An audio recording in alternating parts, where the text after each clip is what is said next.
what was in the dream. So now our the Pharaoh of this story is standing by this stream or this river, this powerful thing that is the source of all Egypt. Without it, see, Egypt didn't need rain because they had an annual flooding of the Nile. So it was a special source. And name something special about the Nile that it did that most rivers don't do. It flows upward. It flows upward. It flows upstream, right? There's another river that does that. It's a few other rivers. Can anybody name another one? I got Euphrates. Huh? No. Who said the Euphrates? One is over here. Amazon? Chattahoochee. Or Mississippi? I'm about to look at it. I think it's Slow down. all right. It's in the Middle East too. Huh? There's another one in the Middle East too. You got one in Oregon. You got The Arabian Sea. Mississippi River. It's slow down. That's where oh, yeah. Calm down. It's just David Rivers. Oh, Mississippi. Mark. You got the Shenandoah, that's in Virginia. You got one, the Willamette, which is in Oregon. And you got the Wallachia, that's in Jersey. You got the red one that's in Minnesota. You got a few of them. 41. But this made the Nile special. So for all the silk and for all the soil, they gather the soil and they would use it to grow crops, right? So, and then he started to see 7 healthy cows. Now, one of the things about dreams is that dreams are very important. You will go into a place of unrest until you figure out what kind of dreams. And vivid dreams usually happen in REM state or REM state. Anybody know what that symbolizes? Mm-hmm. What does it symbolize? What is REM an acronym for? Rapid eye movement. Rapid eye movement. So when you start to go in that little sleep stage where your eyes start twitching, it's like your brain is starting to begin to download information. You ever had a dream that's just bothering you? You woke up and it's so heavy upon you that you gotta you thinking about it and it's so vivid. Well, these vivid dreams happen at times, and you go through a sense of unrest until you realize what it is. And at this time, dreams were very, very important. So now, in dreams, you got to realize you always step outside yourself and ask yourself how you were actually feeling when you were inside that dream. So this is how you can start to interpret the dream. Ask yourself how you feel when you was in the dream. And ask how the feelings has the feelings affected you in any way or how you were feeling outside of the dream. And do they match? Right? So you start to match that. Then the next thing you look for is symbols. Right? And in this dream, the symbols is going to be the cows, right? And symbols is very important. And then the next thing is to pay attention to numbers, right? You got 7. So now, if Pharaoh's receiving dreams and messages to himself, it can't be that clear, but it's something that you can utilize. And Pharaoh, there was a god of one of the major gods in Egypt is Hathor, which is a cow, and seen as 7 cows in the temple of Dendera. Right? And these 7 cows represent, you see them in funerary texts and you see them when they're giving birth. So when Egypt, they struggled with giving birth to children. Like, childbirth was at an ultimate low. Children would not even make it out of the first couple of months of after having a baby. So in their mind, they created a deity to protect them. And this Hathor was this person to protect it, and actually was another one of death and turmoil. So you see birth and you see death in the same one. So now these 7 Hathors are symbolic with something that Pharaoh can relate to, but sometimes in customs we don't understand the deep engravements of what's inside of our culture. The significance of what's in our culture. A lot of times we just look around and just think things are there, but we don't dig deep into the special meanings of this.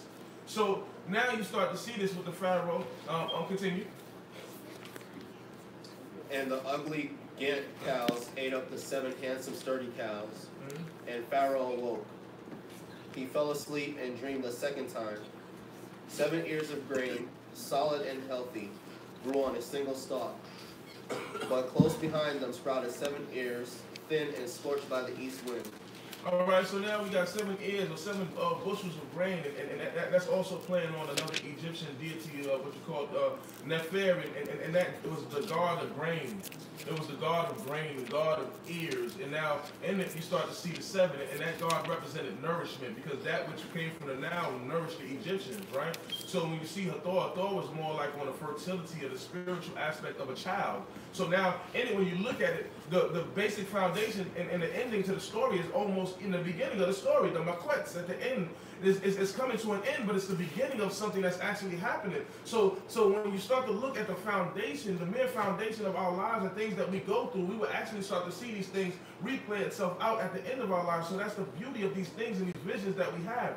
And one thing about a dream is that a dream, anybody had a similar dream over and over again? It wasn't about cows, It don't have to be about cows. Anybody have similar dreams? Well, this is okay. This is divine. This is divine. This is coming from a special place, and this is why you see the same dream repeated twice. Anytime you have a dream more than twice and it's repeating itself, it's showing you the sense of urgency and the unrest that we have as people until we actually solve this problem. And this is part of our life journey. All right. So now you see this, and you start to see the nourishment and the famine. You start to see the famine. So now you get the fertility. You see the death of a child coming, because HaTorah was the fertility goddess. And then you start to see the death of abundance, the decrease of these things. But they're all similar, but there's slight variances in the dream, so you can know that there's more in-depth aspects to it. So what I would say to most people is start to pay attention to your dream and take journals of your dream. All right, continue. And the thin ear swallowed up the 7 solid and full ears. Then Pharaoh awoke. It was a dream. The next morning his spirit was agitated, and he sent for all the magicians of Egypt and all its wise men. And Pharaoh told them his dreams, but none of them could interpret them for Pharaoh. All right, I want to go into all right. I want to play on some words real quick. In the middle nether, you have the miketz, right? And this is a sister named Bossy Bori that does. She's a linguist, and she was playing with the word miketz, which is the root word of reki is rakah, right? And in Swahili and some Bantu languages, they don't have R, so you gotta and change it with an L, so you have like lakah, right? We have lakah in our language, but funny thing about this lakah is something that you go towards an enlightenment. So now what we realize is that our language has been stripped of its spiritual aspect. So when you say halal or lakah, you're telling people to go, but you're telling people to go in the direction of enlightenment. So now there's a difference now. See, instead of just telling somebody to go, you're telling them go the enlightened path. Take the wisest path to wherever you're going. Or where did you go? Hopefully you came from a path of enlightenment. So now this word, rekah, the root word, you start to see eureka. You know, you heard eureka, right? Eureka. It's something that I have found it, right?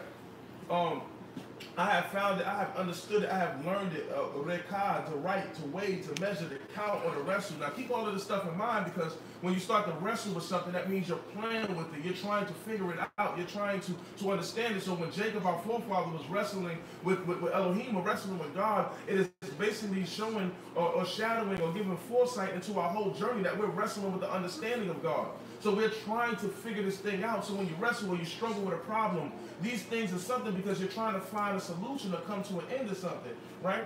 So Rika in the Ekagusi language, which is a Bantu language, means to weigh, to measure. So even when we talk about halak or to go, we're talking about measuring things out. We move with wisdom. We have a spirit behind everything we do. And so now it's imperative for us to add the spirit back into the language, because the European Jews give you a language without the spirit.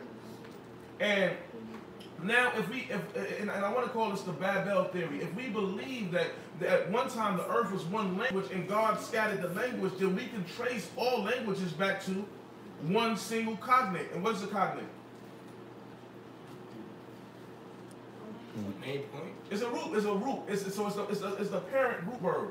So if they all have similar associations, you can take it back to a parent root. So we call this the Babel theory, that all of this comes from one language, so you can trace all languages and variances of similar words back to a single meaning and get the spiritual aspect from it. So this is what we're doing now. And Reka and Meroneta is to know, to understand, to learn, to become acquainted, or Morika is to shine upon or to illuminate something. Or so we start to see this word. So now the magicians are more than what we think. They're writing, they're understanding stuff, they're beginning to measure things, they're in the art of manipulation. It's just their hocus pocus.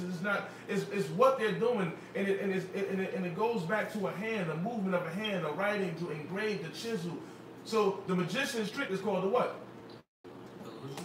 or what's the basis of their trick? It's called the sleight of a hand. Like this is what they do. They learn how to manipulate things. So now, when we go to Pharaoh, right, in the Hebrew word, right, we go to correct. Correct is correct means to engrave or to chisel a graver. So correct is the root word to the Hebrew word for magician, which is cartoon. When you see the lexical terms are very similar because they're all dealing with writing, they're dealing with engraving, they're dealing with using the finger, using the hand to bring things into existence. And things from the hand that is written down, you can illuminate and bring it to life, because once you understand it, you can manifest it. And that's something that we always had in divine principles. And this is probably where you get your word cartoon from, because the Hebrew word cartoon means magician, but you actually draw something that what? Comes to life. So it's things that existed. So now here you go with words again. Words always connect. Now Pharaoh, it says Ruku Pa'am. Now we always know Pa'am to be again, right? But it's not really again. And see, now we go back to the denotative and the connotative meaning. Denotative means what? Huh? Exactly what it means. It is exactly what it means. Connotative is associated meanings.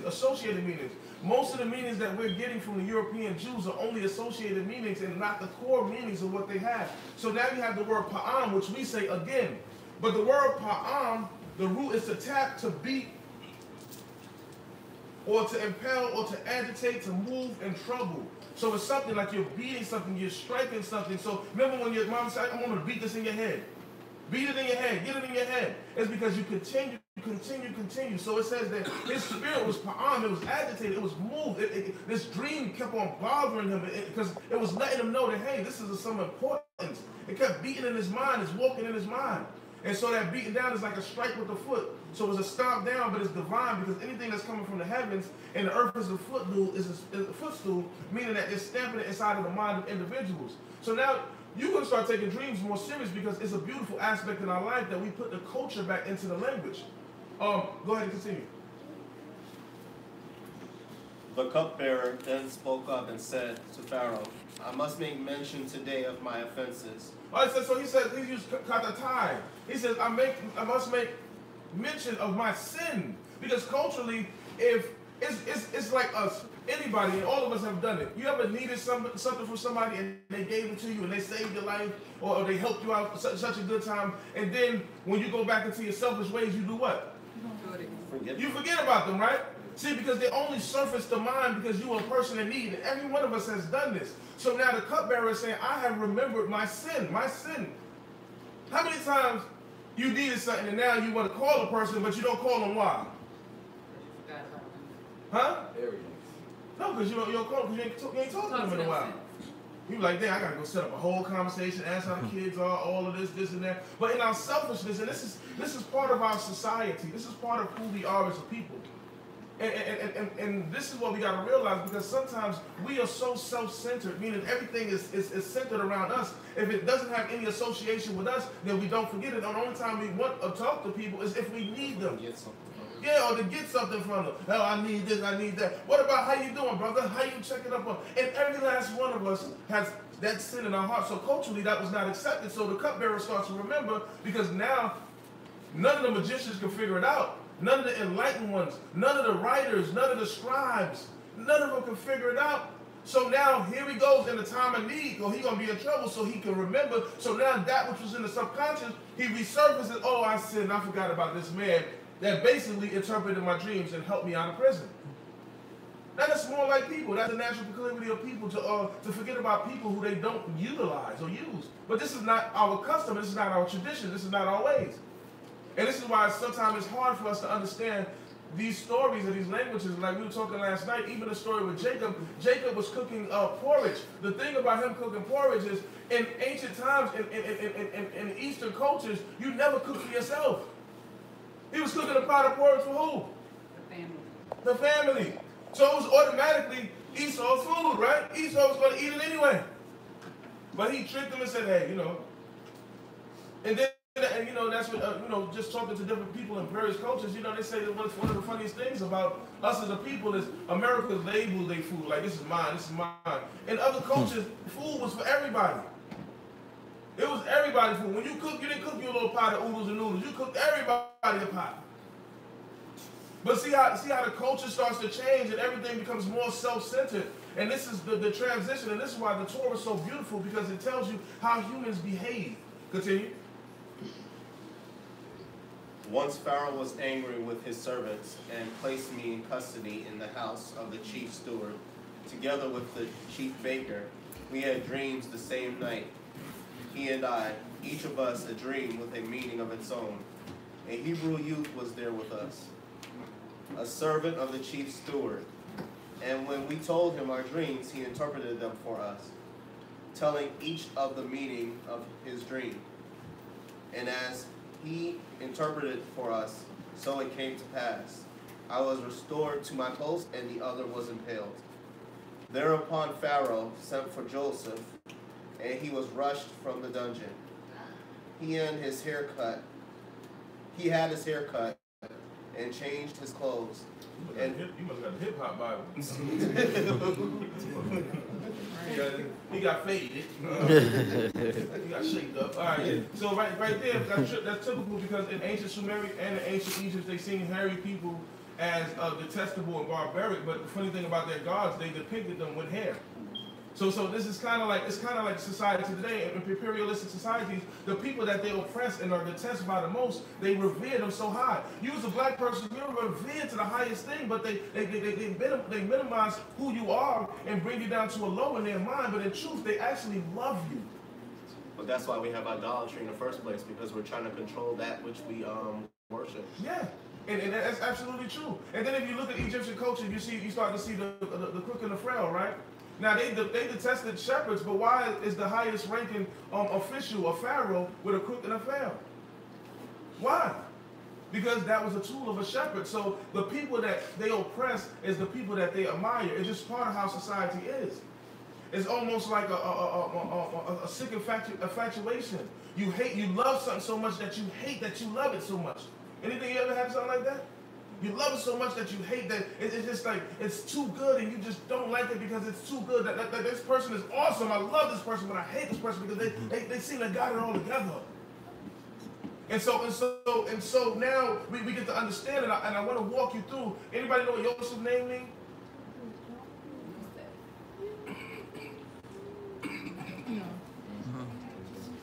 Nobody? Wait. All right. Hold on. All right, don't look it up. All right, don't look it up. All right. It's the add or to continue, right? And this is the understanding and the meaning that they give us. Just keep that in mind. Go ahead.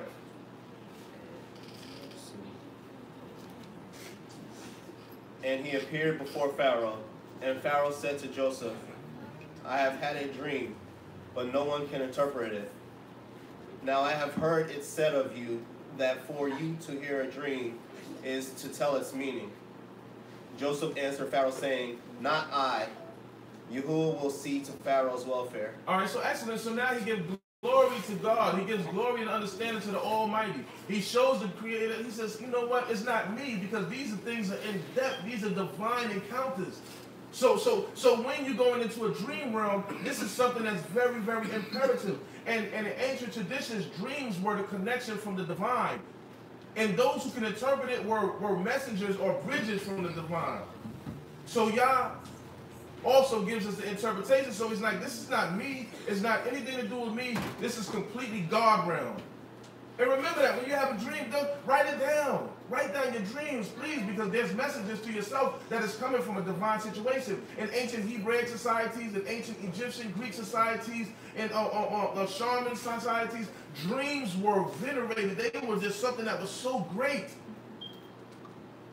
And because now we get into this, the psychology or the psychoanalytical aspect, we start to try to interpret dreams, but we try to take away the meanings, because that is part of the culture of European mind, is to take away the spiritual aspect of what is being processed. So now you have a thinking man minus spirituality, and that is part of what they made us.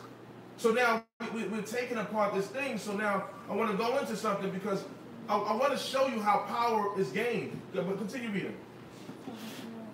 Then Pharaoh said to Joseph, In my dream I was standing on the bank of the Nile, when out of the Nile came up 7 sturdy and well-formed cows, and grazed in the reed grass. Presently there followed them 7 other cows, scrawny, ill-formed, and emaciated. Never had I seen their lights for ugliness in all the land of Egypt. And the 7 lean and ugly cows ate up the first 7 cows, the sturdy ones. But when they had consumed them, one could not tell that they had consumed them, for they looked just as bad as before. And I awoke. In my other dream, I saw 7 ears of grain, full and healthy, growing on a single stalk. But right behind them sprouted 7 ears, shriveled thin and scorched by the east wind. And the thin ears swallowed up the 7 healthy ears. I have told my magicians, but none has an explanation for me. All right, so what do you notice here? There's a natural tendency, like if you tell a story more and more, sometimes either gets further from the truth or you get closer to the truth, right? Yeah. So you start to see now his dreams, he's explaining to Joseph is more detailed. Yeah. Because as you recount your dream over and over, you get more information. More pertinent parts of the dream starts to become aware to you. So now as he's telling the story to Joseph, he has more description. So this is natural of humans. Go ahead. And Joseph said to Pharaoh, Pharaoh's dreams are one and the same. Yahuwah had told Pharaoh what he is about to do. The 7 healthy cows are 7 years, and the 7 healthy ears are 7 years. It is the same dream. Mm-hmm. The 7 lean and ugly cows that followed are 7 years, as are also the 7 empty ears scorched by the east wind. They are 7 years of famine. It is just as I have told Pharaoh. Yahuwah has revealed to Pharaoh what he is about to do. Immediately ahead are 7 years of great abundance in all the land of Egypt. After them will come 7 years of famine, and all the abundance in the land of Egypt will be forgotten. So in this case, in this instant, it appears that the dream saved Pharaoh's life, and it saved the country. So wouldn't that be something that we should hold important? Yeah. You know, so this is something that we have to really consider. So he says, God is revealing stuff to you. And then he could only talk to him in the language that he understood. So he came into cultural deification, and some aspects were revealing things that's going to happen using the cultural norms of society. And that's what happened. Even when you see the 3 men that came into Abraham, it was God. It came into the form of the mindset of which Abraham was. And in the Hittite breakdown, they believed in trinities. And when he came as God, Abraham into El Shaddai, that was the Amorite kings. So you start to see that sometimes God has to deal with you at the level of consciousness that you were revered. So even when you were even in your Christian state, God was still with you, trying to guide you into some forms of perfection, because you start to elevate yourself, and even your understanding or the struggle with the concept of God becomes clearer. Continue. As the land is ravaged by famine, no trace of the abundance will be left in the land because of the famine thereafter, for it will be very severe. As for Pharaoh having had the same dream twice, it means that the matter has been determined by Yahuwah, and that Yahuwah will soon carry it out. So now, here we know in dreams, if the matter happens more than once, or your dream occurs more than once, this is from who? The Most High. This is he telling you how to pay attention to dreams. So now if you're having a dream more than once, you have to know that this is something that God is trying to show you. There was a sister, a close friend of mine, her name is Kenya, and she was always telling me about how she would always have a dream when she's running into the house, and she's trying to save this girl who's being abused, this young baby. But every time she gets there, she doesn't get there in time. She doesn't get there in time, so the dream keeps on reoccurring in her life. And so she keeps telling me, and it dawns on me, who's the baby in the dream? She is. She's the baby.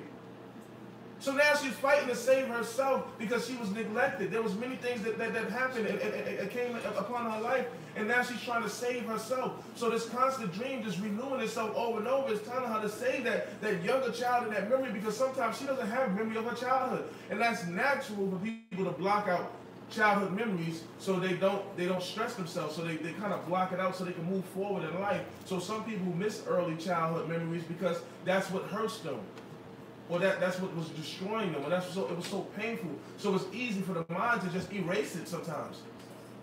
So now, but the truth is, your salvation is in those memories. Go ahead. Accordingly, let Pharaoh find a man of discernment and wisdom, and set him over the land of Egypt. And let Pharaoh take steps to appoint overseers of the land. All right, so now here goes. So we continue to finish up the thought.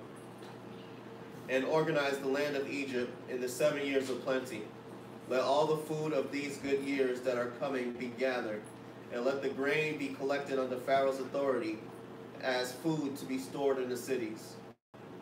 Let that food be a reserve for the land and for the 7 years of famine which will come upon the land of Egypt, so that the land may not perish in the famine. All right, so now I want to show you something. And I want all the young brothers, especially my young boys that's practicing or learning a trade. Yosef, right? And like I said, I'll use Swahili, I use Ekugusi or Bantu languages to try to help you understand the spiritual meaning of what's going on. But Joseph comes from the word asaf, which means to add or to continue or to count, right? And we start to see that the Hebrew prefixes mean the prefix on the front means that he shall do it. But also it's a play on Yah. Yah was something that a word or it denotes power. It only comes from someone that is stronger. Like, and you know, I was speaking to Sister Bossy Barty, and she was explaining this, that the Yah in certain languages means that it comes down from somebody of authority. So you cannot use that like a behold. It's like behold, Yah. It's this understanding, like watch this, but you cannot use that from a subservient person to a higher person. It only comes down from an authoritative perspective. Men can use it to women, or women can use it to child. You know what I'm saying? So it's divine. It's divine. It's just a power of authority. So now you start to see the count, but you know that in most languages, the B and the F is interchangeable. You know, so this is why you'll see somebody say a pyru. They say they say Hebrew or a pyru, because that P and the F, the P, the F, and the B are interchangeable in most languages. So now when you look at the word sabu, right, and which is has the cognates with sheva, they're all closely related. But that word means to count. Or divinely counting, or divinely adding, meaning Joseph was a mathematician. And Joseph's gift was mathematics. That was his power. His power was math. So you start to see how he starts to apportion the things. He starts to tell people, hey, count this up here, add this. He said, this, everything in his dreams, and that's how he was good in interpreting dreams, because dreams have roots to it as far as what? Numbers. So one of the things that we wanted to see inside of the symbols is the numbers and how they're counted. So everything in all his dreams, he had 11, he had this and that, he had this one counting, and interpreting Pharaoh's dreams. They had symbols and they had math. Most people that are good with dreams are mathematicians. But the people who crunch the numbers are the most powerful people. The people who are good with math are the people that have the source to rule the world.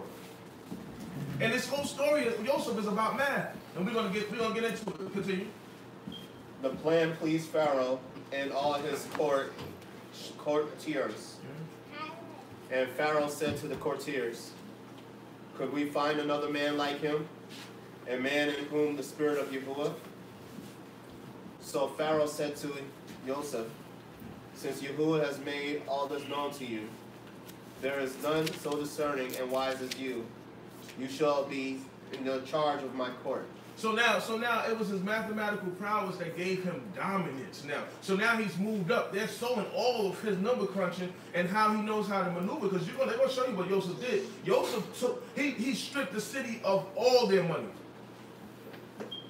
He actually gave the central control to Pharaoh. This is the first time, because people had cataracts and they had different nomes that they were in charge of. And he centralized all the assets and all the treasury. So this is smart now. So now he knows how to crunch numbers. He knows how to use numbers and get numbers, because numbers are power. They're power. They have frequencies. They have vibrational frequencies. They have all types of stuff. There's just so much with the power of numbers, because most people that's good in math are dominant and rule society. You cannot have a business without an accountant. And most rappers nowadays, they get jerked because they don't understand the numbers. They don't know how to crunch their own numbers. You got to look past. You got to be able to assess. You got to be able to say, can you apportion a certain amount of money for certain times and allocate money there and there and give money here and there over a certain long period. Let's say you get into a 30-year mortgage. You have to be able to crunch numbers to see if this is something feasible. If you get a vehicle, you have to be able to crunch numbers. We go into this stuff without the math. We just jump in it because our desire to have something that's more important than the mathematical sense that it makes. So we dive into it with believing that the faith in God is just going to preserve you, but it was the faith in God that Joseph had and the genius that Most High opened up divine understanding of mathematics. So Joseph is divine mathematics or divine mathematician. So now, when you go through this and you think that your trade is going to give you something, remember, your trade can only give you something if you know how to rule over your trade. If you don't have authority over your trade, then you're just subservient and a worker to somebody. So now you have to have the power, the education, and the knowledge to support and to be able to crunch the numbers and do the job of what you have to do, unless you're just going to be a wandering worker or a tradesman. So now, the things that we reject and we cast out of our lives, somebody else will take and utilize it and make it superior. So these people, this nation of Israel, we detached ourselves from spirituality. And we see it today. This is why I'm resurrecting the language. I'm bringing back the language and I'm fortifying it with spiritual meanings now. So when you see the spirituality in it, you can start to become a more dominant person. But we casted out Joseph, who was the dreamer. We casted out the mathematician because just like Joseph preserved Egypt, he could have did the same thing with his family. It made his family dominant. But inadvertently, God walked through him to make his family have power. See, when you think that it's all the spiritual realm is crazy and you just want to just be in the physical world, you got to realize that God gives dominion in the spiritual realm. He gives a connection, he gives a bridge, he gives power. So now you got the number cruncher, and now he's given all absolute power by Pharaoh. And that's what they're going to do with you when you're educated, when you're intelligent, when you're smart. When in Daniel, it talks about the cartoon there also. It starts to talk about them. It says, if you give me all of the wise men, the young people. So Daniel rose up in society and became Damien in charge. And see, this is how life has its funny moments, because at times you got things going on with Judah, you got things going on with Joseph. Judah gives his signet to a whore.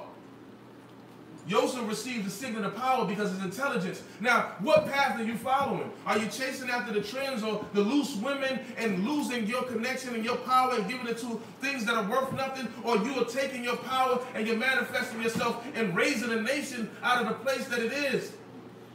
And that's what happens because people get tired of Israel. I've been to Israel and I've been hurt and I've been, oh, Israel's so bad. And no, because you got to take that power that you have to elevate this nation because the nation is bad. But this is part of the prophecy, isn't it? It's part of what the book's talking about. It's part of everything that we're going to go through as a people. Continue.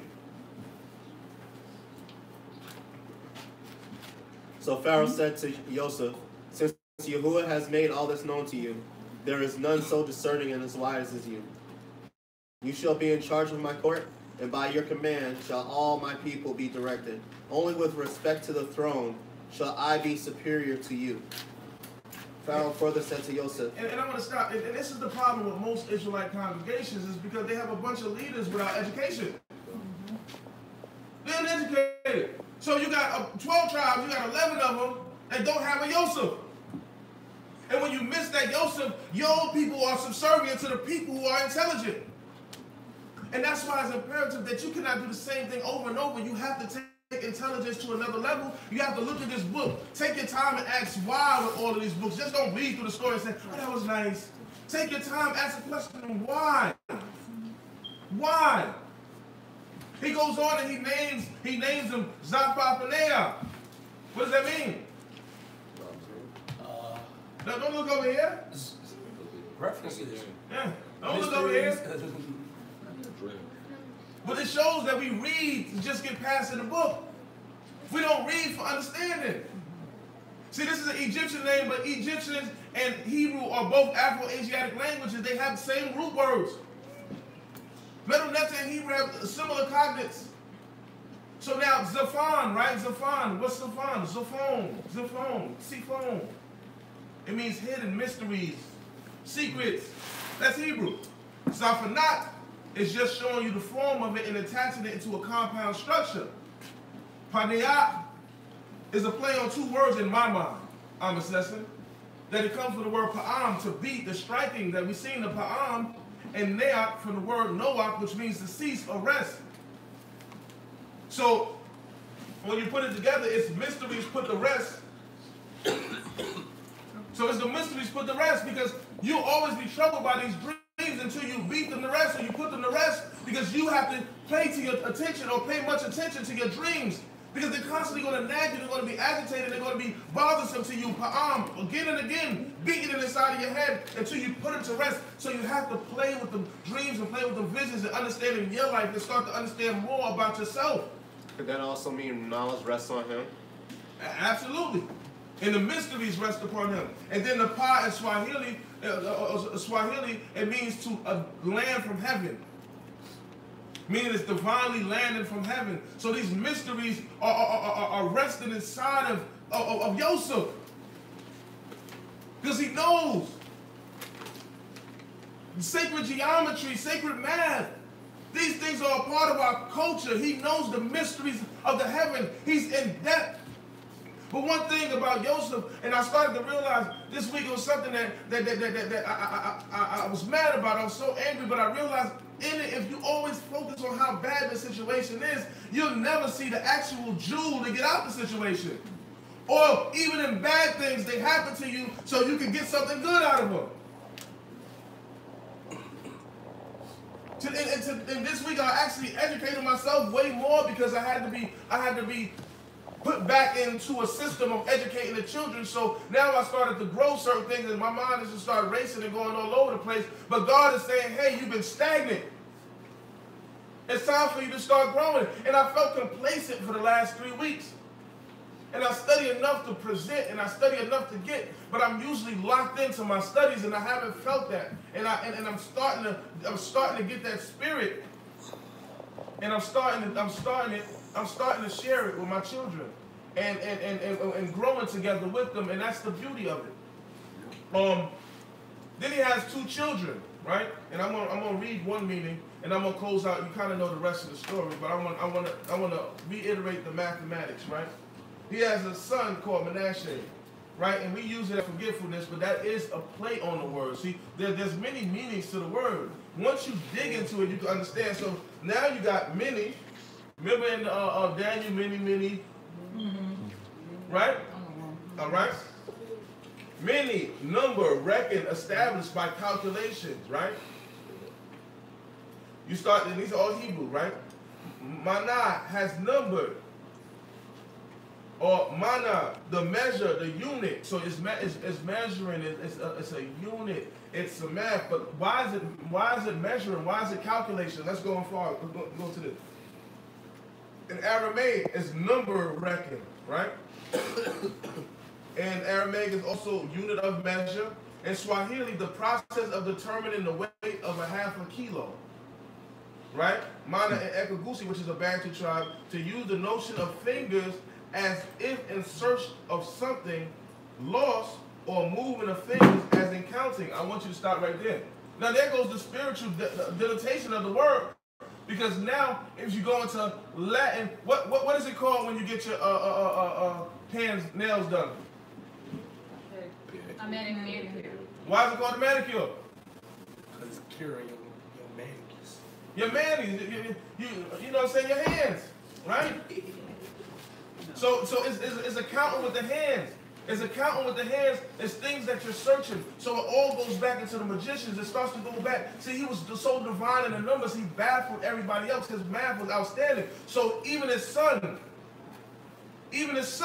has the connotation. All of his sons have the connotation of numbers, right? So now we go into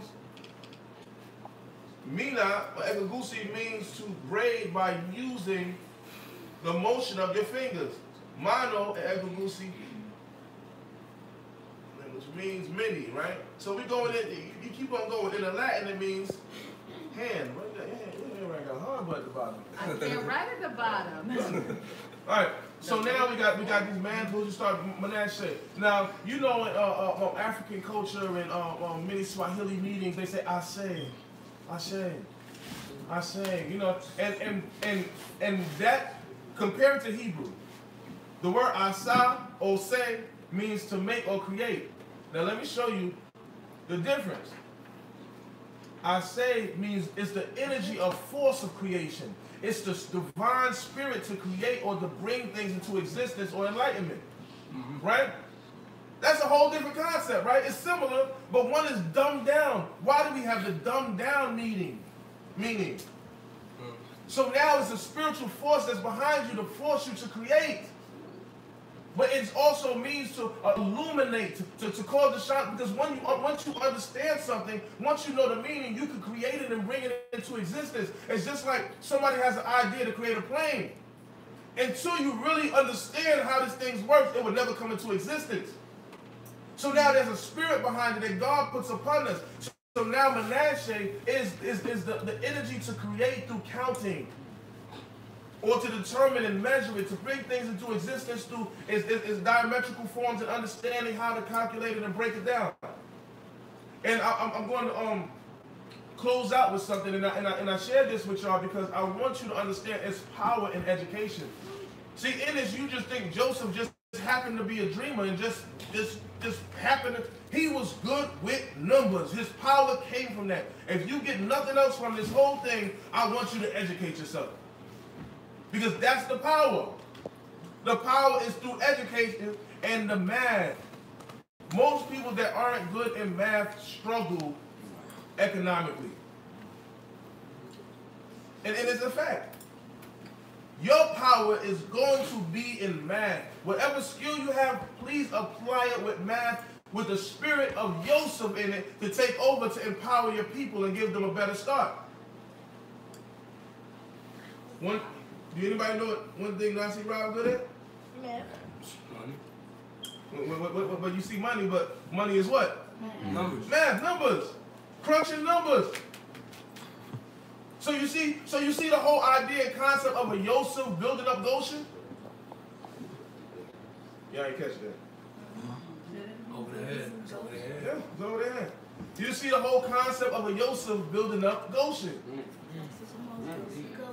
All right, so you just think about it. Somebody crunching numbers, good with math, was able to help create a Goshen for most people. Because they're a visionary. They're visionary. This is a divine connection. All right. It is derived, okay, here go Ephraim. It is derived from the Hebrew word perdi, which means to produce any kind. Para means to bear fruit, and this is bossy worded, means to bear fruit with regard to vegetation. Biera and ekagusi means to give birth. Or the word para, which means to break. And ekagusi bara means to split or count. When counting, one has to split digits to count. Bara and ekagusi also mean soil because we were bara from the soil. We were created from the soil. The second Hebrew para means to fly or to be agile. In Swahili, pa means to ascend or to go up as a bird or a plane. Ephraim's name denotes a meaning of fertility, soil, counting, numbers, and ascension. All these elements were important connotations with the success of Joseph in producing crops, not only as a governor, but through dreams. Ephraim and Manasseh's name still embodies the blessings of their grandfather Abraham, the great star counter, as well as their fathers Joseph. So now with that, you start to see that he understands, he places this in them, and who gets the biggest amount of land? Manasseh and Ephraim. They get a larger part of land. Joseph's children, some way finagle the most part of the land. Huh? Manasseh and Ephraim. Hershon is Moses' son.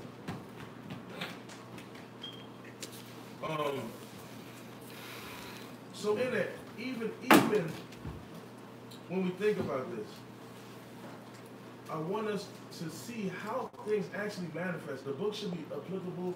It should be something that we can apply, something that's tangible, something that we can grab and grasp and apply into our daily lives. And after today, actually, I'm just sitting here all morning And I was just breaking this stuff down. I was like, man, this is beautiful. This is beautiful. And then I, had a couple of conversations that added to some of the stuff that I was thinking about. But it really inspired me to get that math done. You're never too old to learn new stuff. You're never too old to learn new stuff. When you don't learn, you become stagnant. You become stagnant and you die. Useless. And with me, if I get a spirit of stagnation and I'm not learning, I'm just withering away. I have to continue to grow. I have to continue to evolve and become something, or it's no good for me. So educate yourself to the highest. I want y'all young brothers, whatever y'all do, get the math to go along with y'all trade and watch how dominant y'all become. Learn them numbers. When you know numbers, you ain't gonna let nobody jerk you with numbers. You ain't. Things just don't pan out. Perfect example. I want to share something. I'll share something with you briefly. You can get, if you got good credit, right? You get a car. Interest rate around what? 4-5%. Anybody go, man? I got you. What you need to do? Right? Now, y'all don't embarrass yourself now. Can we calculate out? So most people not looking at the interest rate, are they? No. Let's say the car costs $25. You got bad credit, they'll get you in the car. They got a place up the street. No credit, no job, nothing. No problem. No job, no problem. No job. Car costs $25. Interest rate what? 27%. Now what does that really mean? Pay off. How much 3 times the amount. The car $25,000. You can get it with a 5% interest rate versus a 27% interest rate.